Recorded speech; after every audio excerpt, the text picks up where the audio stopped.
नमस्कार दोस्तों, कैसे हैं आप सब। स्वागत है आपका मेरे चैनल एजुकेशन ज्ञान शिक्षा में। चलिए शुरू करते हैं हम आज क्लास 8 लेसन की book radiance part 3। Radiance part 3 में हम अपना 11, 12, 13, 14 लेसन कंप्लीट कर चुके हैं फ्रेंड। 14 लेसन था हमारा she lived her dream about Kalpana Chawla.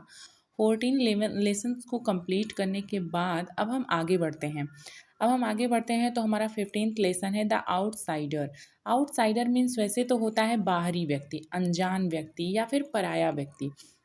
लेकिन इस लेसन में ये जो लेसन है वो पूरा एक हैंडीकैप्ड गर्ल को शो कर रहा है। किस तरह से उसके मन में सौरो है इस संसार के प्रति, किस तरह से संसार उसको अनदेखा कर रहा है। तो इसी दुख को वो जाहिर कर रही है अपनी इस पोएम में। देखिए, वार्मर दिया गया है जो एलो बॉक्स में दिया गया है। वार्मर मतलब इस लेसन में क्या है, क्या आप इस लेसन से समझ सकते हैं। ये इसका एक स्टार्टिंग इंट्रोडक्शन है। How are the physically, physically means होता है शारीरिक रूप से, और विजुअली, विजुअली मतलब देखना। ये देखिए, ये लड़की है जो व्हील चेयर पे बैठी हुई है। ये अपने अंगों को भी हिला पाने में सक्षम नहीं है फ्रेंड। और इसी की ये पूरी पोएम है जिसे वो अपने दुख को व्यक्त कर रही है। देखते हैं क्या दिया गया है। How are the physically, physically means होता है शारीरिक रूप से, आर विजुअली मतलब दृष्टि, चैलेंज पर्सन सिमिलर और dissimilar to the normal people मतलब कैसे शारीरिक और दृष्टिबाधित लोग जो होते हैं वो किस तरह से चैलेंज करते हैं। मतलब नॉर्मल पीपल्स में उनमें क्या समानताएं होती हैं और क्या चीज़ उनमें डिफरेंट होता है। Discuss the difference and similarities मतलब उनके अंदर क्या विषमता है और क्या समानता है, इसको आप लोग डिस्कस कीजिए। नेक्स्ट लाइन है हमारी, how are these person generally viewed. Generally means होता है सामान्य रूप से, किस तरह से ये लोग देखे जाते हैं। ट्रीटेड बाई पीपुल या फिर लोगों के द्वारा इन लोगों के साथ कैसा व्यवहार किया जाता है। तो ये यहाँ पे फिजिकल हैंडीकैप्ड गर्ल है और उस गर्ल के बारे में पूरा दिया गया है। और ये स्टोरी हमें ये दिखाती है, ये पोएम हमें ये शो करता है कि हमें जो विजुअली हैंडीकैप्ड लोग होते हैं या फिर फिजिकली हैंडीकैप्ड होते हैं, या फिर सोच लीजिए आप किसी को पैरालिसिस है या फिर कहीं से भी वो हैंडीकैप्ड अगर है, तो हम उसके साथ किस तरह से ट्रीट करते हैं या फिर नॉर्मल पीपल को किस तरह से ट्रीट करना चाहिए फ्रेंड। इसी के बारे में हम इस लेसन में पढ़ने वाले हैं। और उसके बाद हम देखते हैं आगे क्या दिया गया है। आगे की हमारी लाइन है, आई am handicapped and wheel chair bound. Bound जो है वो बाइंड का सेकेंड फॉर्म है और हैंडीकैप्ड भी है वो जो सेकेंड ही फॉर्म है हैंडीकैप का। यहाँ पे पास्ट टेंस का यूज किया गया है।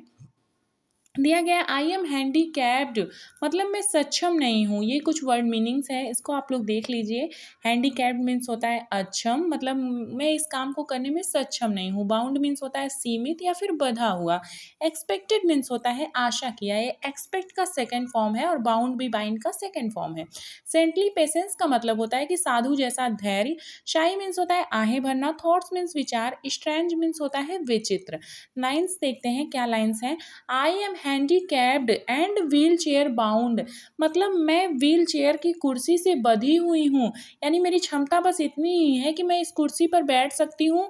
आई एम हैंडीकैप्ड मैं अक्षम हूँ, इसका मतलब मैं कोई भी कार्य करने में सक्षम नहीं हूँ। कौन बोल रहा है, वक्ता यानी speaker. Expected to sit, expected मतलब मुझसे आशा की जाती है कि मैं इस कुर्सी पर बैठी रहूं। And not make a sound और कोई भी आवाज ना करूं। मतलब उस लड़की से क्या आशा की जाती है कि वो इस कुर्सी पर ही बैठी रहे और बिल्कुल भी आवाज ना करे। जस्ट टू स्माइल हमेशा मुस्कुराती रहे। And let the world go by with saintly patience hand never Sai जिस तरह से साधु लोग अपना दुख दर्द भूल के हमेशा धैर्य को धारण किए रहते हैं, मुझसे भी ये आशा की जाती है कि मैं दुख वगैरह मुझे ना हो, मैं अपने दुख को ना प्रकट करूं। वो संसार से बिल्कुल दुखी हो चुकी है। Inside my head thoughts come and go मतलब मेरे भी माइंड में, दिमाग में, मेरे भी मस्तिष्क में विचार आते हैं और क्या होते हैं, चले जाते हैं। लोग उसको इग्नोर कर रहे हैं। लोग चाहते हैं वो हमेशा कुर्सी पर बैठ के मुस्कुराती रहे। आइडियाज आर बोर्न मतलब विचार उत्पन्न होते हैं। विच लॉन्ग टू फ्लो जो बहुत देर तक मेरे मस्तिष्क में चलते रहते हैं। इसका मतलब है वो मेंटल वर्क वो अच्छा कर रही है बट वो फिजिकली क्या है, हैंडीकैप्ड है।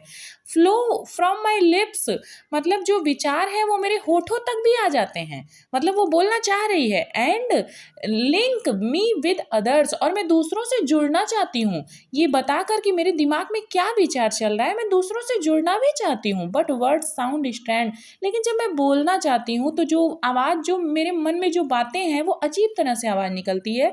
इसका मतलब है कि वो अच्छे से बोल भी नहीं पा रही है friend. As no one bothers, कि मुझे कोई नहीं सुनेगा, इस तरह से मैं बोल रही हूँ कि अच्छे से मैं बोल नहीं पा रही हूँ, मतलब मेरे होठ भी मेरा साथ नहीं दे रहे हैं। माई टंग यानी मेरी जिह्वा, एंड लिप्स और मेरे होठ, do not as I ask, जो मैं कहना चाहती हूँ वो कह नहीं पा रहे हैं। इसका मतलब है कि वो हैंडीकैप्ड है, वो फिजिकली सक्षम नहीं है कि वो अच्छे से बोल पाए, और ऐसे लोगों के साथ हमें बहुत ही अच्छा व्यवहार करना चाहिए। I can not perform the simplest task, मैं कोई सरल से सरल काम भी नहीं कर सकती। But I have a mind, लेकिन मेरे पास भी दिमाग है। आई एम स्टिल देयर, मैं भी वहीं हूँ जहाँ पर तुम लोग हो। तुम लोग भले ही सोचते हो कि मैं कुछ कर नहीं सकती, बट मैं बहुत कुछ कर सकती हूँ, ऐसा स्पीकर बोल रही है। आप इस लड़की को देखिए और इस लड़की का फेस देखिए, कितनी दुखी है ये इस संसार से, क्योंकि लोग इसके साथ समानता का व्यवहार नहीं करते हैं, बस चाहते हैं कि ये कुर्सी पर बैठी रहे और हमेशा मुस्कुराती रहे, जैसे इसके मन में कोई दुख ही नहीं है। बट ये भी कुछ बोलना चाहती है, भले ही ये हैंडीकैप्ड है, अच्छे से बोल नहीं पा रही है, बट ये बोलना चाहती है, अपनी बातों को संसार के साथ व्यक्त करना चाहती है। लेकिन जो ये बोलना चाहती है उसके होठ और उसके जीवा भी उसका साथ नहीं देते हैं, क्योंकि ये अच्छे से बोल भी नहीं पा रही है फ्रेंड। ऐसे लोगों के साथ हमेशा इक्वली बिहेवियर ही करना चाहिए, और ऐसा भी उनको नहीं दिखाना चाहिए कि हम आपके प्रति बहुत दया दिखा रहे हैं, नहीं, हमें इनके साथ समानता का व्यवहार करना चाहिए। नेक्स्ट लाइन है हमारी, don't lock me out in your ignorance there, मतलब अपनी अज्ञानता में तुम मुझे कहीं बंद करके मत चले जाओ। टॉक दो, मुझसे बातें करो। आई सीम नॉट टू अंडरस्टैंड, भले ही मैं तुम्हारी बातों को समझ नहीं सकती, भले ही मैं नहीं समझ सकती, लेकिन प्लीज़ आप लोग मुझसे बातें करो। ये जो स्पीकर है वो पूरे संसार से विनती कर रही है कि आप लोग मुझसे बातें करो। टच मी, मतलब मुझे छुओ, मुझे स्पर्श करो। इंक्लूड मी, मुझे शामिल करो। होल्ड माई हैंड, मेरे हाथों को पकड़ो। आई एम अलाइव, मैं जिंदा हूँ। And I have time to give, और मेरे पास समय भी है, मैं तुम लोगों को अपना टाइम भी दे सकती हूँ। लेट मी शेयर, मुझसे शेयर करो। In the life I was given to live, मतलब मुझसे भी अपने जीवन की बातों को शेयर करो, मुझे भी बांटो अपने सुख दुख को। I was given to live, मैं भी जीना चाहती हूँ। ये जो हमारा पोयम है, जो ये हैंडीकैप्ड गर्ल के सौरों को शो कर रहा है फ्रेंड। और जो ऐसे हैंडीकैप्ड लोग होते हैं वो संसार से बस इतना ही चाहते हैं कि हमारे प्रति कोई बहुत दया ना दिखाए, बल्कि हमारे साथ बस वैसा ही व्यवहार करे जैसा वो दूसरों के साथ करते हैं, और हम ऐसा कर भी सकते हैं। हम क्यों इन लोगों को सोचते हैं कि भगवान ने इनको कोई दुख दिया है या क्यों, ये लोग के पास एक ऐसी क्वालिटी होती है, भगवान गॉड गिफ्टेड चाइल्ड होते हैं ये लोग, जिसको कुछ ना कुछ कमी जिसके जीवन में होती है वहाँ पे कुछ ना कुछ भगवान ऐसा जरूर देते हैं जो कि बहुत अच्छा होता है। इग्नोरेंस मीन्स होता है अज्ञानता, अंडरस्टैंड मीन्स होता है समझना, इंक्लूड मीन्स शामिल करना, अलाइव मीन्स जिंदा या फिर जीवित। ये वर्ड मीनिंग इसमें बहुत ही ईजिएस्ट वर्ड मीनिंग दी गई है, ज़्यादा वर्ड मीनिंग है नहीं। अब हम अपने क्वेश्चन आंसर पे आते हैं। फर्स्ट क्वेश्चन है हमारा friend, who is the speaker, तो स्पीकर कौन थी? स्पीकर कौन थी? एक हैंडीकैप्ड लड़की थी। The speaker is a handicapped girl, इसका आंसर होगा the speaker is a handicapped girl. हमारा नेक्स्ट क्वेश्चन है, ये आप देखिए फिगर में, आप लड़की को देख सकते हैं, इसके फेस पे कैसे दुख है, ये संसार से किस तरह से दुखी है फ्रेंड। हमारा नेक्स्ट क्वेश्चन है friend, what kind of disability do you think she suffers from, आप कैसे क्या जानते हैं उसके बारे में कि किस डिसेबिलिटी से वो गुजर रही थी। हाउ डू यू नो, और आप ये कैसे जानते हैं? तो हम इस तरह से जानते हैं कि वो अपने अंगों को भी नहीं हिला पा रही थी, तो हम समझ सकते हैं कि वो पैरालिसिस की पेशेंट थी। इसका आंसर है the speaker suffers from paralysis, she can not move her limbs. उसके बाद हमारा नेक्स्ट क्वेश्चन है फ्रेंड, थोड़ी सी तबीयत भी मेरी ख़राब है फ्रेंड, इसके लिए अगर वॉइस इधर उधर हो जाए तो प्लीज़ डोंट माइंड। नेक्स्ट है, how does the speaker want the others to treat him, speaker क्या चाहती थी कि लोग उससे कैसा व्यवहार करें। Speaker wants the others to treat her equally, speaker यही चाहती थी कि लोग मुझसे वैसा ही व्यवहार करें जैसे नॉर्मल पीपल के साथ करते हैं। हमारा नेक्स्ट क्वेश्चन है, how do normal people behave with the speaker, मतलब जो नॉर्मल लोग थे वो स्पीकर के साथ कैसा व्यवहार कर रहे थे, जो नॉर्मल लोग थे वो स्पीकर के साथ कैसा व्यवहार। Normal people keep distance with the speaker, जो नॉर्मल लोग थे वो दूरी बना रहे थे, किससे? स्पीकर से। जो नॉर्मल लोग थे वो स्पीकर से दूरी बना रहे थे। आगे देखते हैं friend, state whether the following statement are true और false. The speaker is unable to move her limbs. इसका मतलब है कि जो स्पीकर था वो अपने हाथ पैरों को यानी अपने अंगों को हिलाने में सक्षम नहीं था, तो ये बिल्कुल सही बात है। और नेक्स्ट है, स्पीकर इज मेंटली चैलेंज। ये गलत है, वो फिजिकली हैंडीकैप्ड था, ना कि मेंटली चैलेंज। और नेक्स्ट है हमारा, सी कैन परफॉर्म सिंपल टास्क। वो सिंपल टास्क को परफॉर्म कर पा रही थी, बिल्कुल गलत है, वो कुछ नहीं कर पा रही थी। She desires to be treated equally by other. वो चाहती थी कि लोग उसके साथ इक्वली बिहेव करें, तो ये बिल्कुल सही है फ्रेंड। और उसके बाद हम अपना नेक्स्ट देखते हैं। नेक्स्ट क्या दिया हुआ है।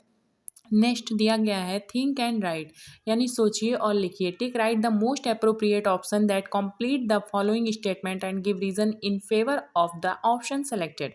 3 ऑप्शन दिए गए हैं, इसमें से एक सेलेक्ट करना है। The speaker is expected to. Speaker से क्या आशा की जाती थी कि वो मेंटेन हर साइलेंस, हमेशा क्या रहे, चुप रहे, अपने साइलेंस को मेंटेन रहे। इसका मतलब क्या है, चुप रहे। The speaker is eager to. Speaker को किस चीज़ की लालसा थी, have someone to guide her, कि कोई उसे गाइड करे। Express her thought and feeling, कि अपने विचारों को व्यक्त करे और अपनी भावनाओं को, यही सही है। वो स्पीकर चाहती थी कि वो लोगों के साथ अपने विचारों और भावनाओं को शेयर करें। और नेक्स्ट हमारा है, the speaker is grieved on account of. Speaker के दुख का कारण क्या था, the behaviour of others toward hers. इसका मतलब है कि दूसरों के प्रति जो उसका व्यवहार था, नहीं, दूसरों का जो व्यवहार था स्पीकर के प्रति, वही उसके दुख का क्या था, कारण था। नेक्स्ट हमारा है, आंसर द फॉलोइंग क्वेश्चंस। मतलब इस क्वेश्चंस का आंसर दीजिए। फर्स्ट क्वेश्चन है हमारा, what kind of A life does the speaker lead. Speaker जो थी वो कैसा लाइफ जी रही थी, तो वो हैंडीकैप्ड पर्सन का लाइफ जी रही थी। बहुत ही सॉरोफुल लाइफ थी उसकी, इसलिए नहीं कि वो हैंडीकैप्ड थी, बल्कि लोगों का व्यवहार देख के वो परेशान थी।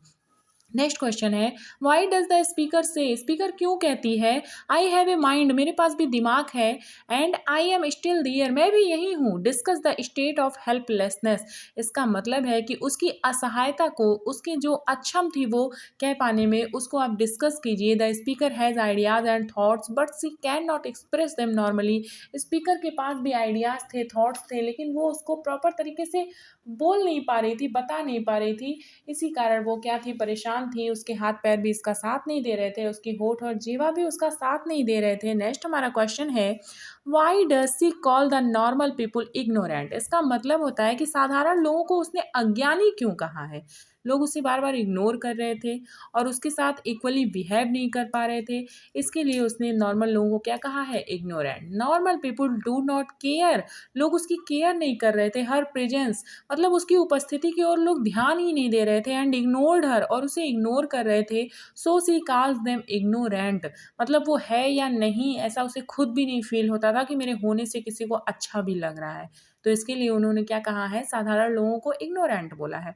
नेक्स्ट है, are differently abled people inferior to others. क्या जो डिफरेंटली एबल्ड का मतलब जो अक्षम लोग होते हैं वो क्या निम्न होते हैं, मतलब क्या वो किसी से कम होते हैं, तो नहीं, कम तो नहीं होते हैं।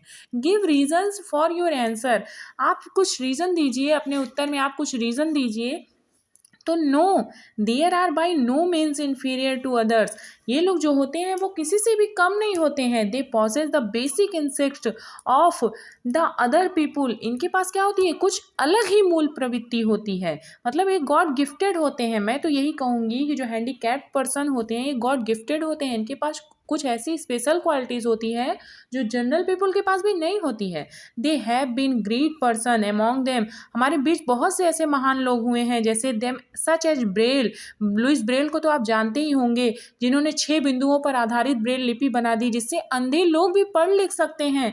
हेलेन केलर, सूरदास, सूरदास जिन्हें जन्मांध कहा जाता है, और उनकी जो कृतियां हैं वो आज कितनी फेमस है पूरे संसार में, चंद्रन एटीसी। नेक्स्ट हम अपना देखते हैं word study. Fill in the blanks with suitable words. ये जो एलो बॉक्स आप देख रहे हैं, इसमें जो वर्ड्स दिए गए हैं उससे इस स्टोरी को कंप्लीट करना है। पढ़ते ही समझ में आ जाएगा। I am a differently abled. मैं डिफरेंटली एबल्ड क्या हूँ, पर्सन हूँ। यहाँ पे पर्सन होगा फर्स्ट में। उसके बाद नेक्स्ट है, I don't consider my self. मैं अपने आप को क्या नहीं समझता हूँ, माई सेल्फ। उसके बाद नेक्स्ट होगा स्पेशल। नेक्स्ट है माई, उसके बाद ब्लैंक दिया है डिफॉर्मिटी, मतलब कौन सी मेरी डिफॉर्मिटी है। Has not affected my mental. Mental के बाद तो एबिलिटी ही होगा। मेरे मतलब मानसिक योग्यता को कौन सी मेरी डिफॉर्मिटी अफेक्ट नहीं कर रही है, तो यहाँ पे फिजिकल होगा।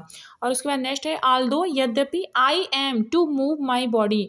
आई एम के बाद होगा अक्षम यानी unable. I am unable to move my body my spirit remains free. मेरी भी जो आत्मा है वो क्या रहना चाहती है, फ्री रहना चाहती है। आई एक्सप्रेस माई, ये तो एकदम लाइन से ही स्पष्ट है कि आई एक्सप्रेस माई फीलिंग्स। मैं अपनी भावनाओं को व्यक्त करना चाहती हूँ दो सॉन्ग्स, गाने को गाकर। गाने के मतलब ये लोग जो होते हैं जो हैंडीकैप्ड होते हैं वो सिंगर डांसर काफ़ी अच्छे होते हैं, ऐसा देखा गया है। इन माई इमेजिनेशन, मेरी कल्पना में, I travel wherever I want to go. मैं जहाँ कहीं भी जानना चाहती हूँ मैं जाती हूँ। I am also God's beloved child. मैं गॉड की क्या हूँ, एक प्यारी सी बच्ची हूँ। ये आप देख सकते हैं येलो बॉक्स में जो भी है, आपको जितना समझ में आ रहा है आप उठा उठा के रख दीजिए। उसके बाद जो वर्ड्स बच जाते हैं उनका पहले मीनिंग, और इसका तो मीनिंग सब एकदम सिंपल ही है। फ्री मीन्स स्वतंत्र होता है, पर्सन मीन्स व्यक्ति होता है, स्पेशल मीन्स विशेष, फिजिकली शारीरिक, एबिलिटी मीन्स योग्यता, इमेजिनेशन मीन्स कल्पना, फीलिंग्स मीन्स भावनाएं, बिलवड मीन्स प्यारा, अनेबल मीन्स अक्षम। नेक्स्ट देखते हैं, राइम टाइम दिया है। Read the following lines. Following lines को आप पढ़िए, क्या दिया गया। I am handicapped and wheel chair bound. मैं हैंडीकैप्ड हूँ और व्हील चेयर बाउंड हूँ। Expected to seat not make a sound. Bound और साउंड जो है इसका प्रोनाउंसिएशन बिल्कुल एक है, एकदम सिंपल है, एकदम मिलता जुलता है। इससे हम इसे राइम वर्ड्स कह सकते हैं। The word bound and sound and with a similar sound, मतलब डी से खत्म हो रहे हैं, इंड मतलब समाप्त हो रहे हैं या खत्म हो रहे हैं। Therefore they can be called rhyming words, इसलिए इन्हें क्या बोल सकते हैं, rhyming words. Pick out as many rhyming words from the poem, मतलब इस पोएम में और कौन कौन से राइमिंग वर्ड्स दिए गए हैं, तो देखिए life, give, give live, hand दिया गया है, अंडरस्टैंड दिया गया है, डियर दिया गया है, शेयर दिया गया है, ये सब दिया गया है। और उसके बाद आस्क होगा और टास्क होगा, गो होगा, फ्लो होगा, ये सब आगे जो दिया गया है। फर्स्ट हमारा फर्स्ट पेज, पोएम का जो फर्स्ट पेज है वहाँ पे भी काफ़ी राइमिंग वर्ड्स दिए गए हैं। देखिए आप लोग देख सकते हैं, बाउंड है, साउंड है, और गो है, फ्लो है, अदर्स है, बोदर्स है, आस्क है, टास्क है। काफ़ी राइमिंग वर्ड्स दिए गए हैं। राइमिंग वर्ड्स का मतलब यही होता है जिनका प्रोनाउंसिएशन लास्ट में जब एंड होता है तो वो बिल्कुल बिल्कुल क्या होता है, सेम होता है। वही होते हैं हमारे क्या, राइमिंग वर्ड्स। अब नेक्स्ट देखते हैं, नेक्स्ट क्या दिया गया है। Let's talk discuss in class the following, मतलब जो नीचे दिया गया है उसको अपने क्लास में आप डिस्कस कीजिए, चर्चा कीजिए, बहस कीजिए, मतलब वाद विवाद कीजिए। Should differently abled person be treated as equals, मतलब क्या जो डिफरेंटली एबल्ड पर्सन होते हैं, मतलब जो अक्षम लोग होते हैं, क्या उनके साथ समान व्यवहार किया जाना चाहिए, इस पर चर्चा कीजिए। Student should also be encouraged, मतलब विद्यार्थियों को प्रोत्साहित किया जाना चाहिए टू शेयर दियर एक्सपीरियंस, अपने अनुभवों को शेयर करने के लिए। If any of interacting with such persons, अगर कोई व्यक्ति इस ऐसे पर्सन से इंटरेक्ट कर रहा हो यानी बातचीत कर रहा हो तो वो अपना क्या बताए, अपना एक्सपीरियंस बताए, क्लास में उसको शेयर करे, ताकि दूसरे बच्चे भी उसको क्या कर सकें, फील कर सकें कि कैसा दुख होता है इस तरह से बिहेव जब लोग नहीं करते हैं। नेक्स्ट हमारा कंपोजिशन है, right a paragraph on life of A disabled person, मतलब एक डिसेबल्ड पर्सन के ऊपर आपको ऐसे लिखना है। Your paragraph should include the following points, आपके पैराग्राफ में ये लाइन्स इंक्लूड होनी चाहिए।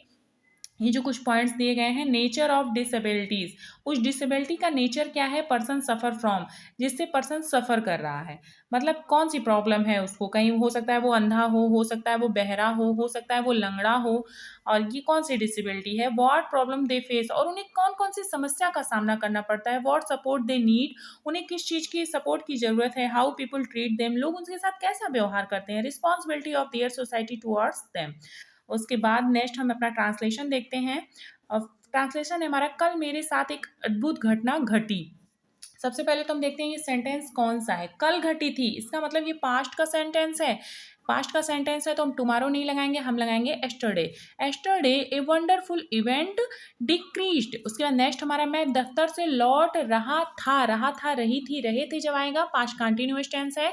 I was returning from the office. Next है हमारा, जनरेटर और लिफ्ट भी काम नहीं कर रहे थे, ये पास्ट कंटिन्यूअस का निगेटिव सेंटेंस है। Generator and lift were not working, ये जनरेटर और जो लिफ्ट है वो दो चीज़ें हैं, तो यहाँ पे प्लूरल के साथ वेयर आएगा, सिंगुलर होता तो वहाँ पे वॉज लगता।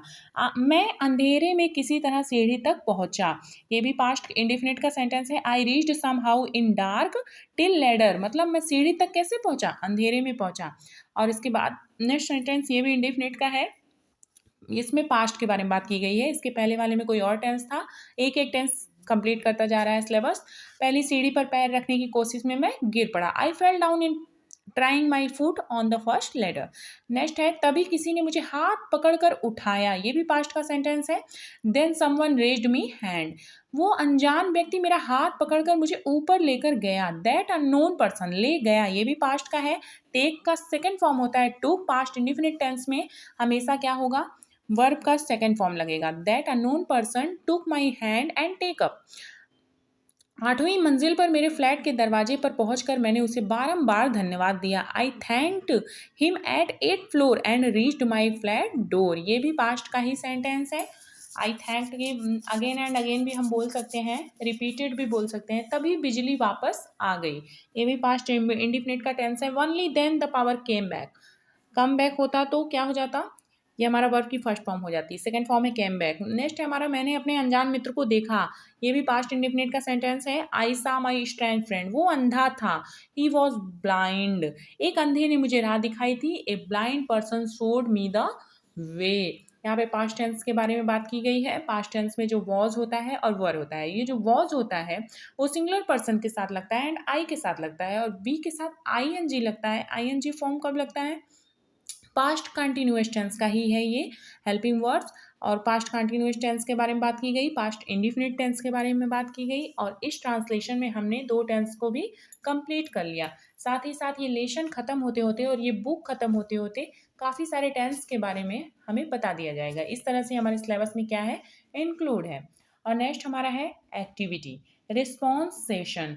रिस्पॉन्स सेशन, अब एक रिस्पॉन्स सेशन हमें कराना है। देखिए क्या है, द फॉलोइंग क्वेश्चनरीज का मतलब होता है प्रश्नोत्तरी, can be circulated in class for students response, मतलब कुछ प्रश्नोत्तरी को आप बनाइए सबसे पहले तो, और उसे फिर बच्चों में बांट दीजिए और देखिए बच्चे उस पर क्या प्रतिक्रिया करने वाले हैं। पहला आपका पॉइंट है, do you have any friend with limited I site, क्या आपके पास कोई ऐसा दोस्त है जो कि कम देखता हो, मतलब जो जिसकी आंखों की रोशनी क्या हो, कम हो। तब बच्चे बताएंगे कि हाँ है या फिर नहीं है या फिर क्या है कैसे है, और उन अपना अनुभव भी बताएंगे कि हम उनके साथ अगर रहते हैं तो वो कैसा व्यवहार करते हैं। इसका पर्पज़ यही है कि बच्चे इन लोगों को करीब से जानें, और जब वो करीब से जानेंगे तो करीब से जानने के बाद उनके साथ ट्रीट भी अच्छा ही करेंगे। नेक्स्ट है, can you name any famous person without I site, क्या आपको किसी ऐसे व्यक्ति का नाम पता है जो कि फेमस हो और जिसके पास आई साइट ना हो। तो ऐसे तो सूरदास भी जी थे जो जन्म से ही अंधे थे, और लुइस ब्रेल जिन्होंने ब्रेल लिपि ही बना डाली, वो भी, उनको भी अंधा ही बोला जाता है। और नेक्स्ट हमारा है, what are the main causes of physical disabilities in India, तो कौन सा ऐसा मेन कारण है जो शारीरिक अक्षमता भारत में देखी जा सकती है। तो इसके तो बहुत सारे कारण होते हैं। कभी कभी ऐसा होता है कि मतलब हमारी अच्छी खासी लाइफ चल रही होती है, कोई एक्सीडेंट वगैरह हो जाता है तो फिजिकल डिसेबिलिटी आ जाती है, या फिर कभी कभी जेनेटिक प्रॉब्लम होती है तो डिसेबिलिटी आ जाती है। नेक्स्ट है हमारा, what sort of job do the people without sight to, मतलब ये लोग कौन सा जॉब कर सकते हैं बिना देखे हुए। तो सिंगिंग, डांसिंग, और मतलब पेंटिंग्स। अब कई लोग इतने अच्छे आर्टिस्ट होते हैं, लगता ही नहीं है कि इनको देखना सुनना नहीं आता है। जो लोग सुनना बोलना नहीं जानते हैं वो कलाएं इतनी अच्छी बनाते हैं कि मैं आपको क्या ही बताऊं। और नेक्स्ट हमारा है, what things can the people without site do better than those with the site, क्या कुछ लोग वो कर सकते हैं जो लोग, मतलब कुल मिला के इसका ये समझिए कि जो लोग देख सकते हैं और जो लोग नहीं देख सकते हैं, क्या जो लोग देख सकते हैं उनसे अच्छा वो लोग कर सकते हैं जो लोग नहीं देख सकते। तो हाँ, इसका आंसर है हाँ, वो लोग बिल्कुल देख सकते हैं, मतलब वो लोग बिल्कुल कर सकते हैं। गॉड गिफ्टेड चाइल्ड होते हैं ऐसे लोग, जिनको बचपन से ऐसी प्रॉब्लम होती है, उनके पास कोई ना कोई ऐसी क्वालिटी होती है, कोई ना कोई ऐसी आर्टिस्टिक मतलब नेचर होता है उनका कि वो दूसरे बच्चों से बहुत ज़्यादा ही अच्छा कर लेते हैं। नेक्स्ट है हमारा, what facilities do our school have for the disable, क्या हमारे स्कूल में इन लोगों के लिए, इन डिसेबल पर्सन के लिए, अक्षम लोगों के लिए कोई फैसिलिटीज़ है। तो अभी तो मुझे नहीं लगता कि नॉर्मल स्कूल्स में है फैसिलिटीज़, बट धीरे धीरे प्रोग्रेस हो रही है, तो होना भी चाहिए कि इन बच्चों को कोई भी प्रॉब्लम ना हो। नेक्स्ट हमारा है, sensitising student to the visually challenged person, बच्चों को भी फील कराइए कि विजुअली चैलेंज पर्सन क्या होते हैं, क्लोज योर आइज़, अब आप उनको फील कैसे कराएंगे? Close your eyes with A handkerchief, हम उनको बोलेंगे कि आप अपने रुमाल से अपनी आँखों को बाँध लीजिए और try to walk up the black board. अब आपको ब्लैक बोर्ड पे काम करना है। कैसे करना है? Pick up a piece of chalk, आप एक चॉक का पीस ले लीजिए and try to draw something, और कुछ बनाने का प्रयास कीजिए on the black board. Share your experience with your class, आप अपने अनुभव को अपनी क्लास के साथ शेयर कीजिए और आप फील कर सकते हैं कि किस तरह से वो लोग भी फील करते होंगे। और नेक्स्ट हमारा मानव रहित रेलवे संपार पर लापरवाही जानलेवा हो सकती है। बिल्कुल, बहुत ही, ये तो बहुत ही ज़्यादा इंपॉर्टेंट पॉइंट है। बच्चे, बड़े, बूढ़े सबको ये जानना चाहिए कि don't use of headphones on the road, मतलब ये जो रोड पर आप प्लीज़ हेडफ़ोन का यूज़ मत कीजिए, वरना वो जो सायरन वगैरह बजते हैं ना कि ट्रेन आ रही है या फिर क्या हो रहा है, क्या नहीं हो रहा है, वो सब आपको सुनाई नहीं देगा। और कभी-कभी तो मैं देखती हूँ कि उधर से रेड लाइट जलती रहती है और लोग अपनी बाइक वगैरह लेके क्रॉस करते हैं, तो ये सब नहीं सही है। नेक्स्ट हमारा लेसन हार्वेस्टिंग रेन है, इसको हम नेक्स्ट वीडियो में कंप्लीट करेंगे friend. Thank you so much. कैसी लगी आप लोगों को मेरी क्लास? प्लीज़ ज़रूर बताइएगा। Thank you.